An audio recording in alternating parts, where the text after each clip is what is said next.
मी कोणत्या वड्यामध्ये उभा नाहीये, पण शेतीला वड्याचं स्वरूप निर्माण झालंय. शेतकऱ्याच्या नावावरती फक्त उद्ध्वस्त जिंदगीचा सातबारा राहिलाय आणि या शेताला या राज्याचे उपमुख्यमंत्री माननीय अजितदादा पवार साहेबांनी भेट दिली. भेट कुठून दिली? त्या रस्त्यावरून. इथं कोणी आतमध्ये आलं नाही. शेतकरी सोबत आहे. अजितदादांनी काही मदत केली का?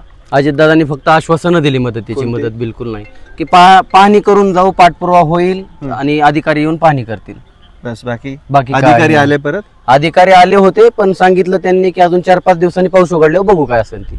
या शेतामध्ये 8.5 एकर शिमला मिरची होती. 8.5 एकर. जेव्हा शेतकऱ्याने खर्च सांगितला, ओपन वरती शिमला मिरची करण्यासाठी किती खर्च असतो हे तुम्हाला बी माहिती आहे. एक शेतकरी असेल तर त्याला 100% माहिती आहे. यांनी जेव्हा 19 लाख रुपये खर्च झालाय सांगितलं, तेव्हा अजितदादांनी त्याची खिल्ली उडवली. बरोबर आहे? हा बरोबर. किती खर्च? एवढा खर्च कसा झाला असं विचार? कसा झाला सांगा आम्हाला. खर्च होतो 100%. ज्या शेतकऱ्यांनी शेतीमध्ये आहेत त्यांना माहिती आहे की शिमला मिरचीला ओपनला खर्च किती येत होती. आपलं 2-2.5 लाख रुपयाचं फक्त शेणखत आहे. ट्रॅक्टरला मेहनत करायला आणि बेड काढायला 1 लाख रुपये पुरले नाहीत. आपल्याला 1-1.5 लाखाचा भेसळ डोस आहे आणि 1.5-2 लाख रुपयाचे फक्त रोपच आहे त्याच्यामध्ये आपली. आणि मल्चिंग पेपर आहे, ड्रीप आहे, खत आहे, औषध आहे, फवारण्या आहे, मजूर आहे, अजून काय? सगळा हिशोब केला तर 19च्या वर जाईल. शेतकरी जेवढा झालाय तेवढाच सांगत आहे. स्वतःचं कष्ट तर मोजलंच नाही.